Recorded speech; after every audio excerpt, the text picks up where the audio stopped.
Alrighty guys, welcome back to another episode of Sideline Stories. We've got another in-studio guest today, AFL star Kieren Briggs. How are you, mate?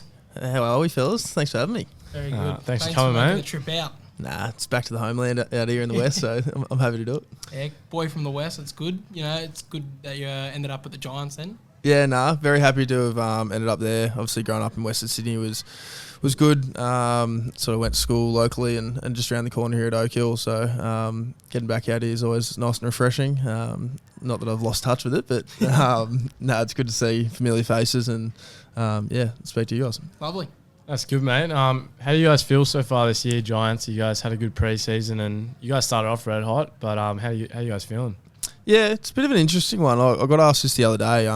We're a good team in bad form at the moment is probably the best way to put it. It's not like we're playing horrific footy. Like we're still matching it with really good teams. And our last 3 weeks we've played like borderline premiership favourite, or they are premiership favourite now, Swans. Lost to the Bombers who are flying there coming second, and then the Dogs rolled us on the weekend who, yes, you go for them, I get that. But like we're not playing bad footy, so it's encouraging that we're still in games as well, and we know the key for us to turn it around as well, and we get to do that this weekend. Hopefully, against the Cats down at the Cattery, which we've got a pretty good record at. Beauty. Just on that with the Dogs, I want to know, is it something that us fans have made up, or do you guys like genuinely hate the Dogs? Yeah, probably on the record we do hate each other. Like Okay. Probably not so much anymore. It's probably brewed from 2016 to probably the end of COVID. It's sort of maybe fizzled out a bit now, but like if you go around the club, I think the Dogs would come up a fair bit. Okay, cool. Because I wasn't sure. Because like you've said, it has kind of fizzled. I was like, is this something that the media's made up, or like are you going up to a Dogs game and going, boys, we hate this mob, let's give them one? Yeah, there's genuinely a bit of that. Obviously, there's a few older guys in the club that were around for probably that game down at Marvel where it was pretty much just a punch on the whole time, and obviously Hainsey getting laid out by Bond and breaking his throat. So there's still definitely a bit of tickle in it. So it's good fun to play those games. Be Dogs or Swans that's more fierce? I hate Swans, so that's probably my call. Fair enough. And as you look into like the culture at the Giants, we've been told you've got some club nicknames, the Truck and Big Sexy. How did those nicknames come about? I don't know who's giving you the second one. But yeah, no, they both. The Truck probably is less likely than the other one you said, but probably can't go into the stories too much about that. But the Truck is actually Jacob Gaynor. He's trying to make it stick on the Giants socials, but it's not working for him. He's the one that has given us this information. Yeah, we got in touch. We said, "What's his nickname?" And he's like, "Big Sexy." Call him Big Sexy all night. Yeah, the boys call me that. No further questions. So on the culture around, the early pre-season, you went to that camp. Did that really help with the culture? I think we've always had a really tight culture. I've probably heard a lot from people where from all different parts of Australia, and when everyone comes to Sydney, we sort of turn into our own little family. I see it mainly because I'm from Sydney and sort of get that prospect of they sort of don't have like family and friends outside of footy that live up here. So like that they are actually your brothers, like the people you work with every day, like they're your friends that you hang out with on your day off. And people sometimes think it could be consuming, but like we're all just mates at the end of the day. Like what you go to work with your colleagues who are your best mates that you get to play footy with on the weekend. Like what's not to love about that culture? Like I think we would be up there with one of the closest groups in the league, obviously not knowing what other clubs are like, but even speaking to guys that have come from Melbourne clubs and from places like that, they all say that like not all of them hang out with each other all the time. So I think we do have that sort of advantage on the culture piece to having that ability to just be around each other all the time. Yeah, I think both the Sydney clubs, like the Bloods is always a famous culture, and Giants are now becoming famous for their culture and the old Orange Tsunami stuff. But I just think it's good because when you come to Sydney, it's only the two clubs. You've got a combination of the boys who are from Sydney and then the ones who are interstate and sink and swim, and it's not as removed as Perth, not as removed as Queensland. Like you're still not too far away from home that you're not super homesick, and I think it actually makes for a real good breeding ground of getting that tight knit culture around and turning that into winning games. Yeah, it does. As I said, I'm one of the 3 on our list from Sydney, and I probably struggled a little bit early days with like trying to balance like my friends outside of footy, like trying to make relationships at the club as well.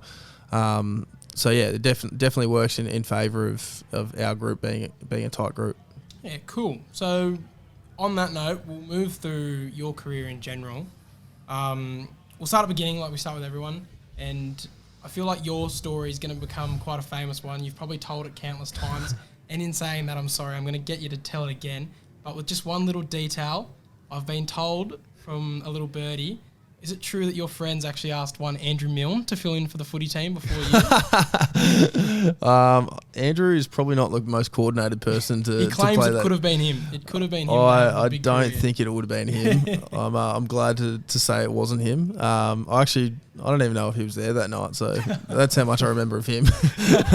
But yeah, I was just staying at a mate's place, Brad Gardner, and he was actually originally from a Victorian family, so I think that's how he was originally involved with the AFL up in Sydney. And it was a Sunday morning. I'd as like young kids do, stayed over at his place, at a mate's place, on a Saturday night on the weekend, and he just said, we're short and like we actually need people to fill in. And at the time he was actually playing up an age group, so I think I was 11 or 12 playing 13s or whatever it was, and I thought, this is a bit weird. Like I can do this, but at the time we were getting spanked by 100 points every week, so I was like, I don't know if I like this game very much. But yeah, sort of kept coming back each week after that because they obviously needed numbers for the rest of the year, and sort of fell in love with it. Played like school footy after that, like Blue Pups it was, I think still is, which is like the New South Wales side for under 12s. And then was lucky enough just to get spotted by the Giants Academy when I think I was about 12 or 13, which was their second year of being around. So, yeah, it was the introduction to AFL. Yeah, you mentioned the academy, obviously a bit different from everywhere else in Victoria, obviously in South Australia. Well, can you talk us through like what it was like and stuff? Well, when it first started, like we were training at just like paddocks and like sort of baseball pitches and out in St Clair and out west, and it was just sort of everyone joined together, and I think it was actually called the Western Sydney Academy of Sport or something. Well. Yeah, we were still under the Giants banner, but there was like sort of little feeder clubs into it, like systems into it before it was the Giants Academy team, and then you did like we had like carnivals that you had as like under 13s and 14s. We went down to Albury and played against the Swans Academy, which was always good fun. We tended to be like the weakest sort of sides, like being from Sydney, but like the Albury Giants Academy side was always one that was like, they're a lot bigger, a lot faster. Obviously footy down there is pretty much like Melbourne footy, so it's like it's God's sports. So yeah, we were always a little bit weaker, but it was always good fun. Like the trips you had away, like going away with your mates for a week in school holidays, staying in cabins and stuff was good. And it's definitely made me a better player today, coming through the system for sure. Did you guys manage to win a game in Albury? Because unfortunately we went 0-5 my time. I think we might have beat Swans North maybe one game. I know we won one for sure because we made a big deal out of it. we certainly went home feeling very shit. We didn't get anywhere near any of the other academies, not Giants, not the Swans, nothing. We even went into the one other team that had never won that weekend either, thinking we're on. We still got pumped by 60. As you got a bit older through the academy, who probably influenced you the most and really like mentored you through that time to really tell you you're a chance to make the AFL here? I probably didn't really think I was a chance until after my 18th year, to be honest. Like, I didn't make 15 schoolboys, didn't make 16s Rams, didn't make bottom age allies or top age allies for that fact. Like I played academy as an under 18-year-old, but yeah, obviously got overlooked for allies. And then I was lucky enough to be asked, like Jason Saddington asked me to come back as a overager because I was born later in the year.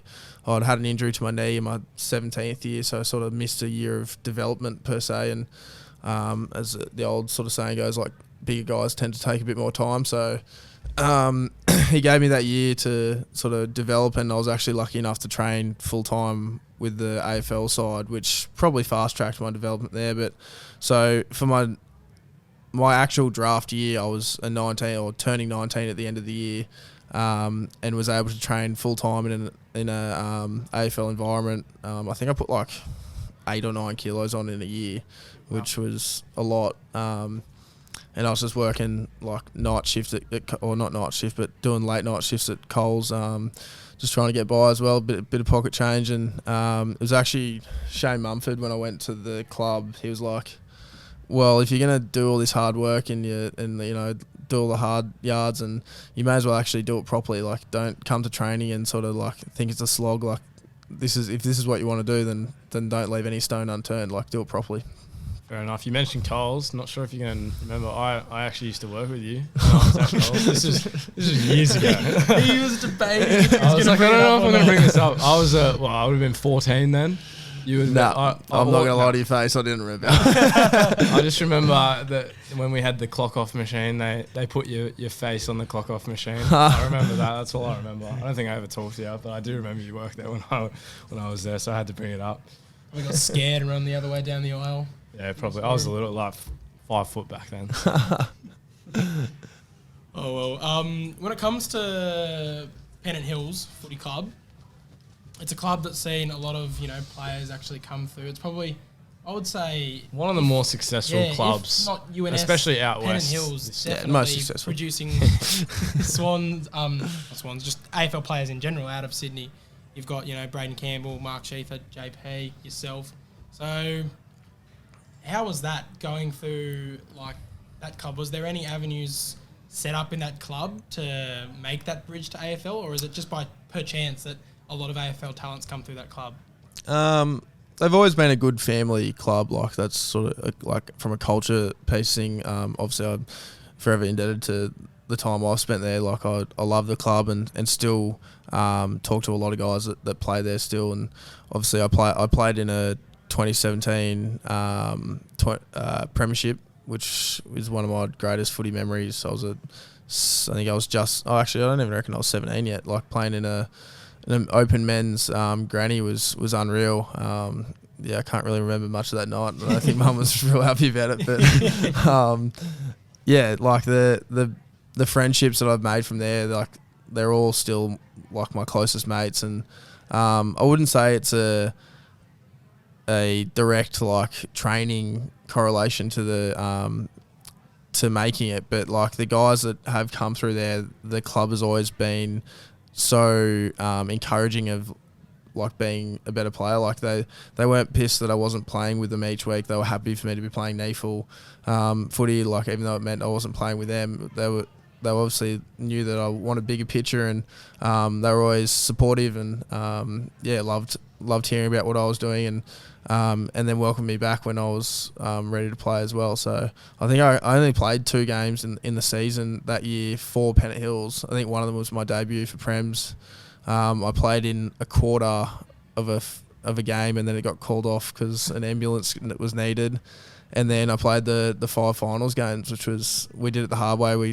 They scraped in at 5th, so you had to play every game until the granny. And yeah, it was winning that day was unreal for us. And so only 2 games all season. Yeah, some poor How'd you bloke qualify for finals? Who'd you beat? They must feel well robbed. back then when you're in the academy, your NEFL games counted for AFL Sydney games. So I think there was a little loophole back then, but I don't know how effective it is now. But if you were under 18, then yeah, it worked for that cause. Makes sense. You look at a lot of players have come from Sydney AFL at the moment. You've got obviously yourself, JP, Braden, Errol as well, and Nick Blakey. Is it good to see Sydney AFL finally getting a lot of recognition? It's not just a Melbourne game anymore. Yeah, definitely. And since, like, obviously I was growing up as well, like, you had maybe 1-2 teams per age group. Now you're looking at 3-4 teams at most clubs. It's slowly growing, I think, to being one of the biggest sports in junior sports especially. And then we know what it's like crowd attendance, and maybe not at Giants games, but we're working on it.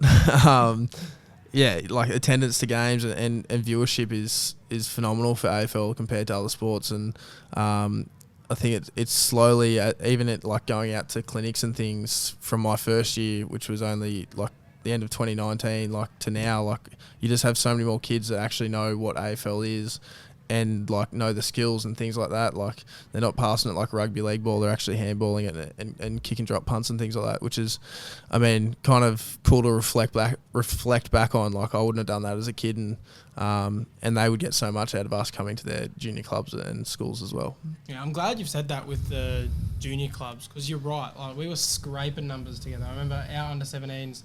That's only 5 years ago now. Like we were scraping together boys to get 18 most weeks, and it wasn't until Hail Mary from another club got a bunch of their boys decided to come over. Otherwise, we were going to be trying to convince the other team to play one down every week. And it's the same in Queensland as well, because my little cousins are playing up there at the moment, and I went to look on their Play HQ stats, and there was about 50 teams to choose from just from their club alone. Like it was ridiculous. I couldn't believe it. Like that's meant to be rugby league heartland, and not only is there 50 clubs, but like each club has multiple teams per age group. Like it's really cool to see footy actually start to make inroads in Sydney and Brisbane. Yeah, and I mean we're just accessing a talent pool that hasn't been touched really. Like I know out west, like Penrith and that sort of area is still rugby league heartland, but like some of the talents that could come through that and potentially play AFL, it's only going to make our game stronger as well.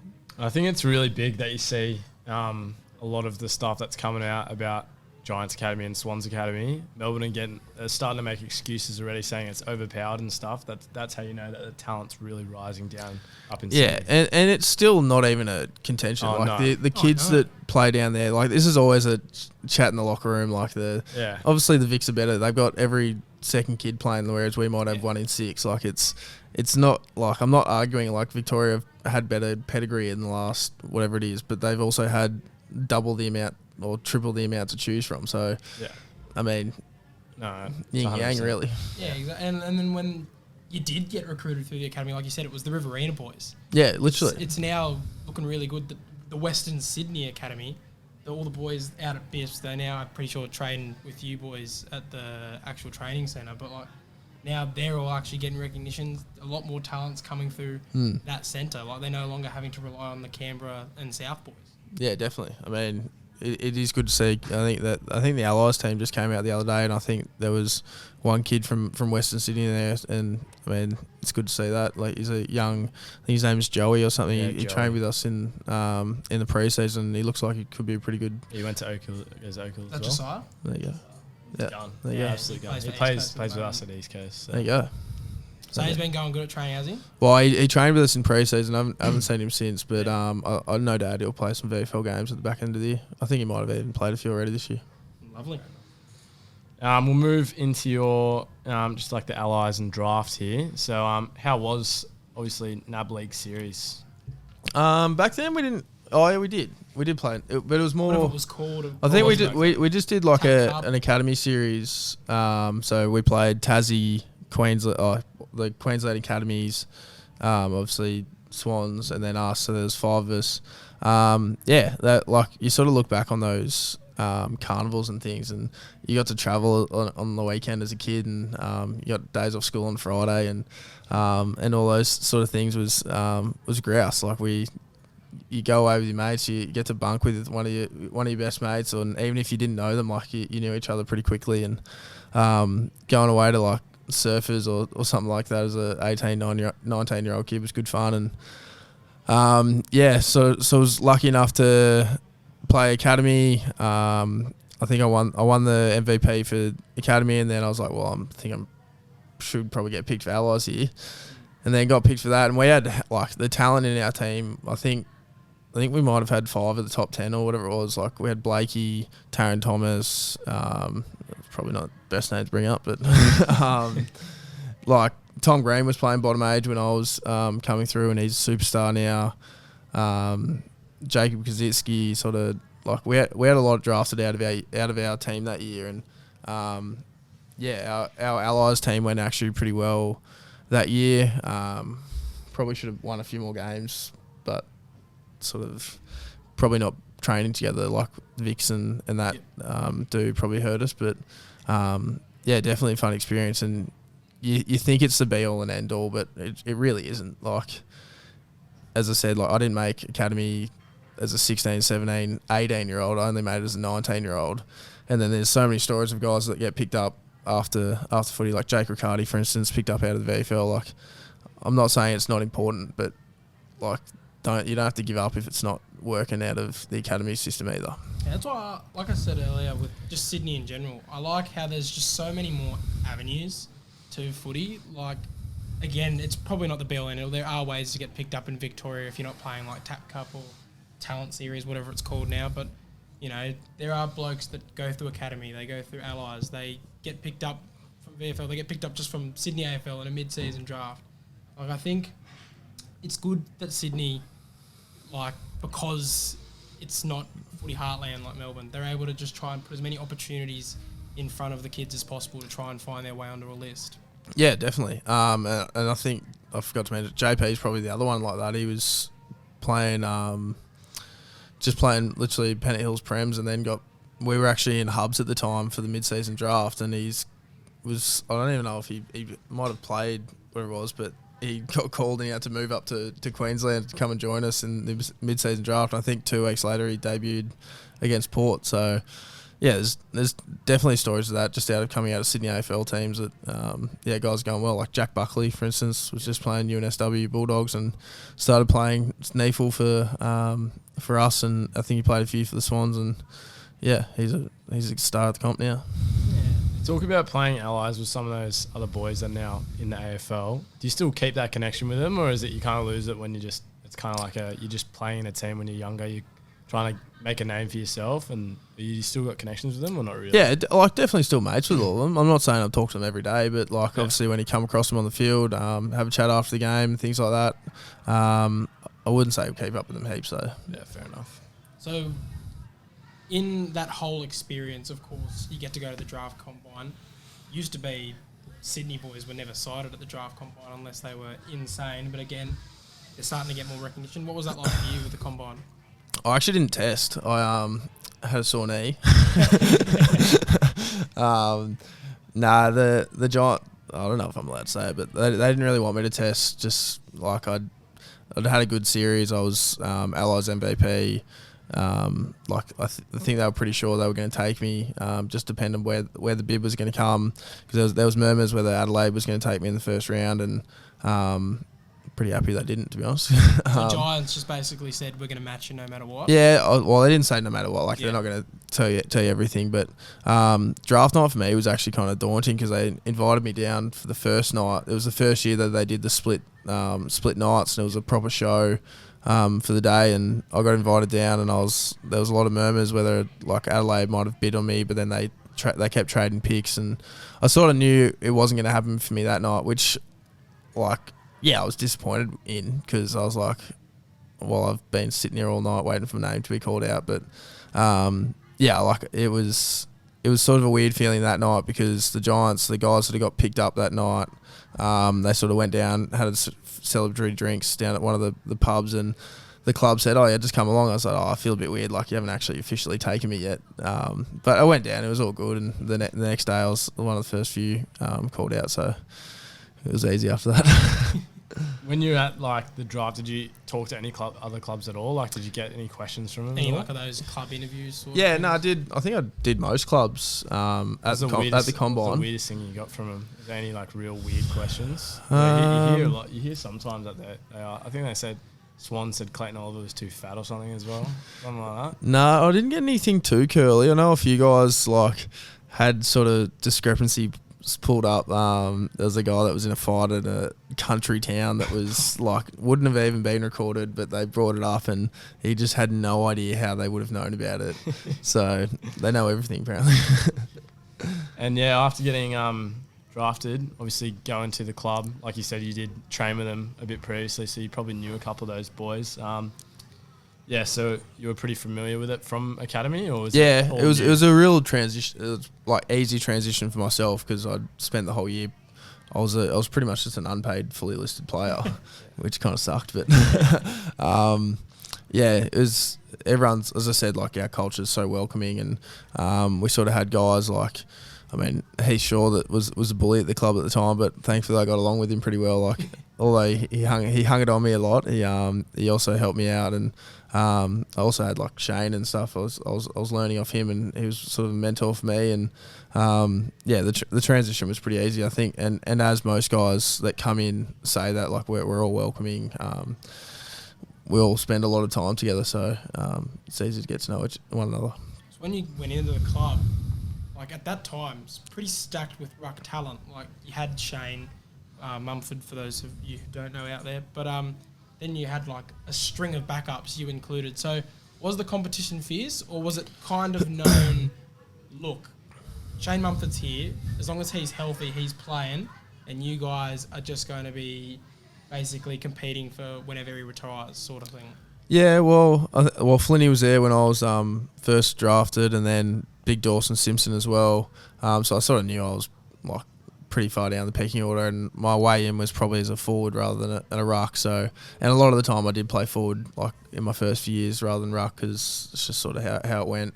And then I sort of like thought that maybe key forward would be my spot if I'm going to play on a list, because I'm probably like I am undersized height wise to play ruck, but yeah, sort of just kept sticking at it, and sort of I think my strength for me is my main thing, like, so I just kept working away at the gym, and then just kept trying to take little lessons and things out of Shane and whatnot to eventually end up as a player. Did it get frustrating? Because it took you a few years to actually get the call to make the debut, so was that frustrating, or did you just accept it that that's going to have to be the way it is? Yeah, well, I sort of knew in my first year that I was nowhere near ready to play AFL. Like, obviously, if the opportunity came up, I was going to be stoked to play, but I wasn't expecting it. It was probably maybe from my second year or third year onwards. Like, I debuted in my third year, which was nice, but my second year, it was frustrating, but also like I sort of understood it. Like, it was just more annoying seeing younger kids play and like getting their chance, and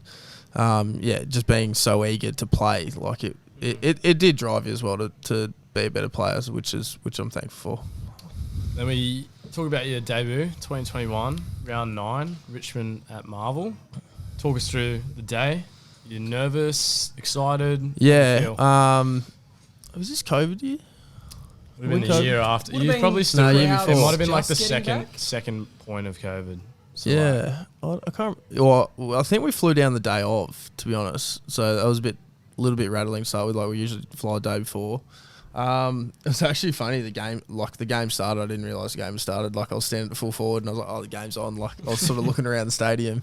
And in Marvel, it's quite dark, but obviously the Tigers are yellow and black, so there's heaps of yellow in the crowd. When we were using a yellow footy, and I was like, I can't see this thing. Like, but to play against them, like under a roof, like they're loud at the best of times. It was a bit daunting, but and you quickly work out that it's a lot faster than any footy you've played before.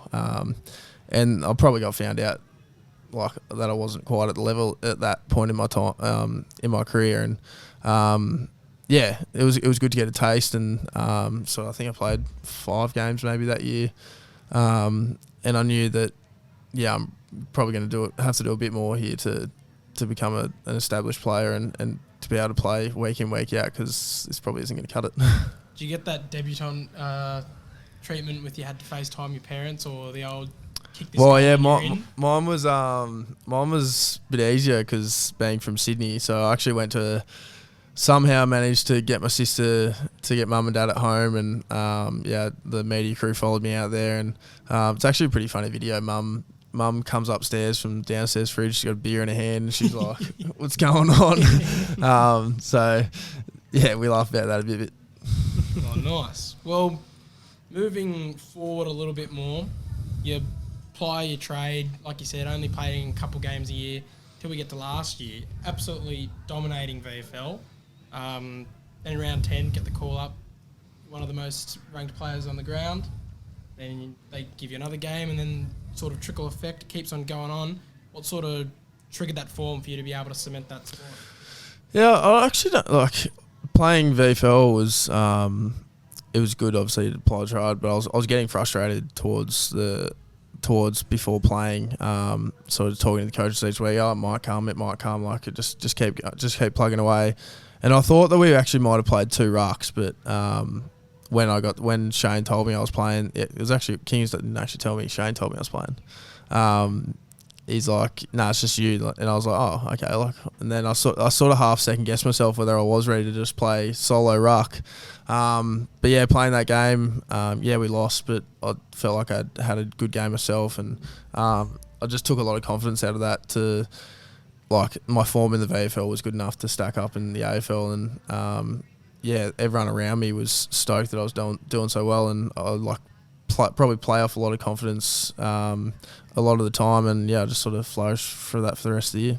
How'd you deal with the sort of that switch from the media, because all of a sudden it went from, what's going on with him to holy shit, where have they been keeping him? Most improved AFL player by a mile, and you were considered overnight one of the best rucks in the league. Like, all that extra media attention, did it affect you at all? we sort of get lucky in or maybe not lucky is the word. I don't really know what the word is, but we get sheltered a lot from media in the AFL space. But yeah, there was definitely a lot more sort of spotlight, I guess, in that regard. And yeah, you can read into it. Like, I tend not to read a lot of it, to be honest. Like, you can sort of get ahead of yourself when you start reading like these sort of top 3 in the comp, and I didn't really believe that myself, to be honest. And this year's form's probably I haven't been happy with either. So it's something I'd like to get back to, sort of that sort of spoken about player. Spoken about is probably the wrong one. I like doing my stuff under the radar and being a consistent player, but also I just want to play my role within the team, and I probably haven't been up to scratch this year, which has been sort of disappointing. And having those chats with Shane and stuff, hopefully I can turn that around in the back half of the year. As you become more cemented into the Giants team, what's your approach when you come up against so many dominant rucks in the game without giving too much away? Like, if you're going against Max Gawn, what's kind of like your approach? It's hot in here, isn't it? It is hot in here. It sort of just doesn't change each week. Like, my game's my game. They're obviously doing stuff now. There's a lot more on me that they can study, like, compared to last year. They were like, who's this, rather than we know who he is. And Gorney's still obviously the number one guy. He's definitely been the best ruck this year, and no one else has really, apart from a few big performances maybe from Marshall and Jackson. Gorney's been most consistent all year, and he's definitely still the number one guy. But week in, week out for me, it doesn't really change. Like, I don't want to change my game to try and negate another player. So I think my strengths are good enough to be damaging against other teams. So see what they can do against us, and we watch vision and things like that, and work out ways that you can take them down. So but not much changes week in, week out for the player, to be honest. Have you got a matchup that you like/dislike, or don't have to give that away if you don't want to? It's always a tough one coming against Nankervis, because we're sort of similar players in the way. Like, I remember the game last year, I was so sore after, because we just bashed into each other the whole game. And sort of when I was trying to crack into the team, I sort of was watching a lot of his stuff and being undersized, and so sort of play like him a little bit, I think. And that day we came off, I was pretty sore. You re-signed with the Giants till end of 2026. Were there any other clubs in your ear, or not really? It was pretty much just Giants. I remember talking to my manager at the start of start of last year, and I wasn't playing, and I was like getting frustrated, and I was saying like, well, maybe like if I'm not getting picked, like why am I playing here? But for me, it's not. I'm not leaving to go home. Like, if I was leaving, it was to leave to play, which I think people would understand. But I thought about it at the end of 2022, I think it was. But I mean, I'm happy in Sydney. Like, I'm happy to play here, and re-signing was pretty easy decision in the end, because like at the end of the day, like, a lot of my friends here, families here. Like I don't have to move and create a new life elsewhere.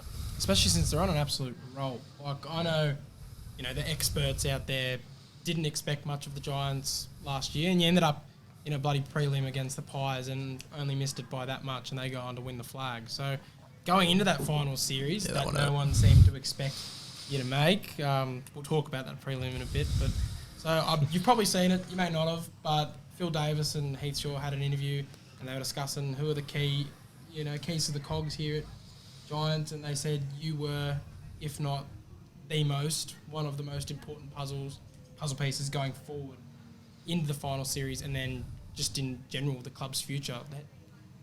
I haven't actually heard it. I heard it. Well, yeah. Shaw has never said anything nice about me, so.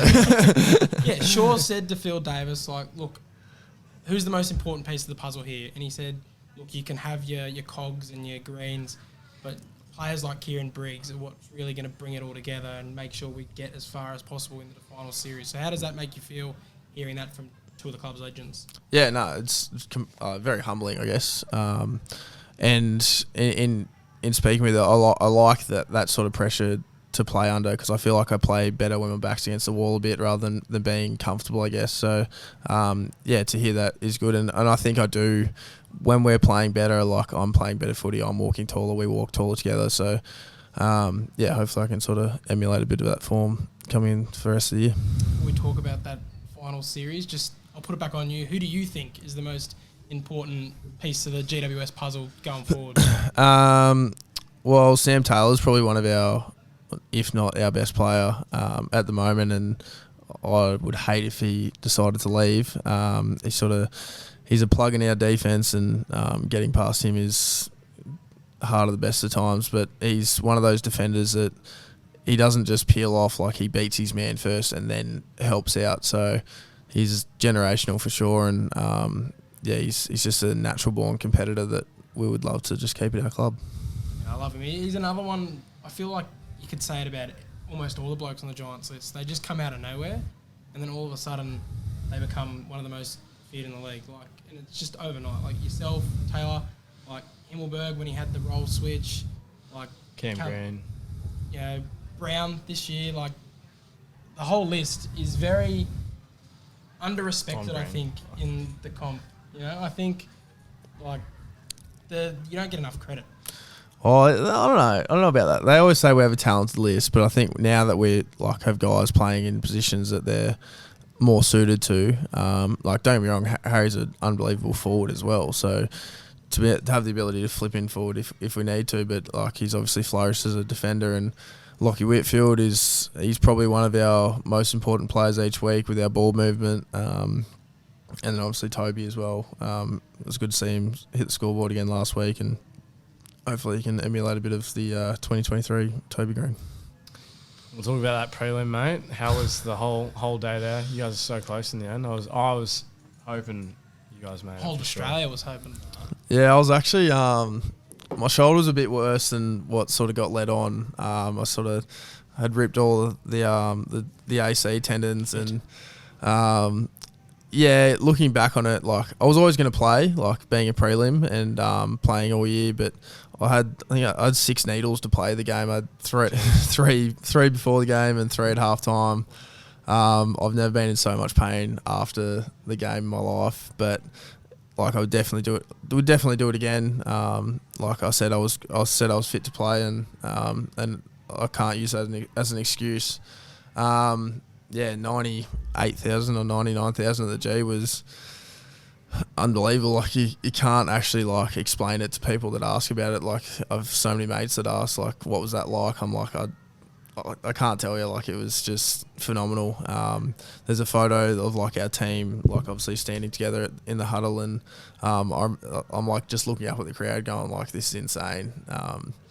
There's so and 90,000 Pies fans at that, but the day as a whole was a bit of a blur. The week sort of came by pretty quick, in finals times as it did. And we were just so confident, going through the final series, which it stung a lot after the game, especially losing by a point as well. Yeah, well, I reckon you guys would have gone on and done it as well. it's one of those sliding doors moments. What would have happened if you'd managed to keep that role going, and just bloody Collingwood? Like, what makes them so hard to beat in those situations? Yeah, well, they started getting momentum, and like, credit to them, they were obviously they were coming, but we sort of reviewing the game. It was really hard because there was so many opportunities that we'd missed, and it's a lot easier obviously to see from tape, but yeah, it was disappointing to see that. But I mean, they had the crowd on their side, which, as much as people say it doesn't affect it, like when it's that loud and they're coming, it was obviously hard to hold off. But yeah, I mean, they were the best team all year. They were the benchmark, so I guess they deserve to win in the end. But yeah, it hurt a lot, and we use that as fuel for this year. Get them back this year, mate. That's it. We'll move to our last little bit off the field, and we get you out of this bloody sauna that we're in. I feel like it's getting hotter in here, eh? You go to the pub, what's your go-to pub meal? Oh, Palmy's up there, isn't it? You can't go past the Palmy. Oh, actually, probably. I've been watching a bit. I can't remember the guy's name. He's reviewing steak sandwiches all over, might be Perth or something, and okay. I salivate at those. Like a good steak sandwich, onion, cheese. Oh, can't have you seen Cashy's stadium reviews? Oh, I have actually. What was Giant Stadium up there, or was it basic? Actually, I was going to say it was the lowest until Norwood, I think, because Norwood was just like one of those like little Wendy's like mystery meat dogs. The mystery meat. Have you seen the bloke on TikTok that reviews the Palmies? Since you're a Palmy man, no, I haven't. He reviews them in Adelaide, and I don't get it. It must be an Adelaide thing. If you go to any pizza shop, you can get a Palmy that's about the size of a whole pizza box, and they dump it in a pizza box. Oh, really? And he would just dump one on his car hood, open it up, and it's like a 2-foot wide Palmy, and he just reviews them. It's crazy. Yeah, all right, and we'll move on. What's your beverage of choice? Probably Great Northern. Great Northern? Until we're on the vodka lamps. So, say the boys have had a big win and there's allowed to be celebrations. Is there a place where the boys like to go, or you in particular like to go, or don't have to give it away if you don't want Bull and Bush, or Bull and Bush? Yeah, it's Hillside. We go to the Royal Oak a fair bit actually. We got a few friends that have some business there, so probably Royal Oak. Fair enough. Has there been many times recently that the Royal Oak's gotten run? No, actually not too much this year, to be honest. Sort of front half of the year anyway. We're going to buy next week, so maybe we'll get a run. We actually got a golf day next week, so lovely. Yeah, we'll end up there, no, for sure. What does a day off in the life of Kieren Briggs look like? Depends how sore I am, to be honest. I do love my golf, so play with a fair few guys from the club. I'm down to 9-7 at the moment. Wow. So, which is nice. Definitely not a single digit player, so it's a bit of a scam. But I go all right. And then just the usual stuff: beach, saunas, brekkies, coffees, whatever. Love eating out. When it comes to golf, do you just play wherever, or is it just the same? I'm actually a member at Millfield still, so got a fair few mates there. But they don't really have the luxury of playing midweek, so they always scorch me for that. But the guys are members at Strathfield at the moment, so we play there for a bit. Yeah, fair enough. And our last one, we've been told you're not very good at EPL Fantasy. And you're a fake Liverpool fan, so are you actually a Liverpool fan? This is actually a stitch up because I know who this is. It's come from Gaynor, and he's asked me to stitch up someone else, and he's used my own method against me. Yes, I am a Liverpool fan, and he's beaten me by 10 points in the end of things, which is kind of annoying. But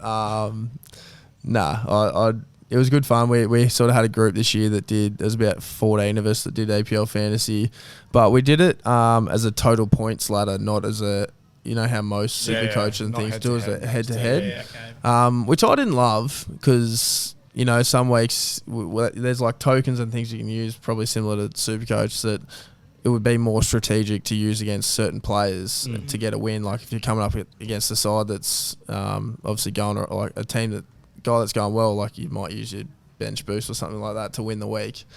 But no, it's been good fun. We so we the punishment. It was more of a punishment league than a winners league. The winner gets bragging rights, but the punishment was the bottom two have to take everyone else out for a long lunch at Toddy's. So Who's the losers? it was Lockie Whitfield and Josh Kelly. Josh Kelly absolutely balls it up too. All he had to do was have a half decent score in the last week, and he forgot to do any trades and had 3 donuts on the field. No. Who won? Aiden Russell did actually. Their analysis. He's actually a Hills boy as well. Yeah, he's quite chuffed about that. That's why he's got all the analysis perks. He's what he does for a living. He's able to. No, I said it's cheat code. You actually had to win all this. If you don't, it's actually embarrassing. Alrighty, we'll finish how we finish everyone else. What's next for Kieren Briggs? Is it making the finals this year? Is it wanting to win a flag in general? What's your next goal that you're really just striving towards?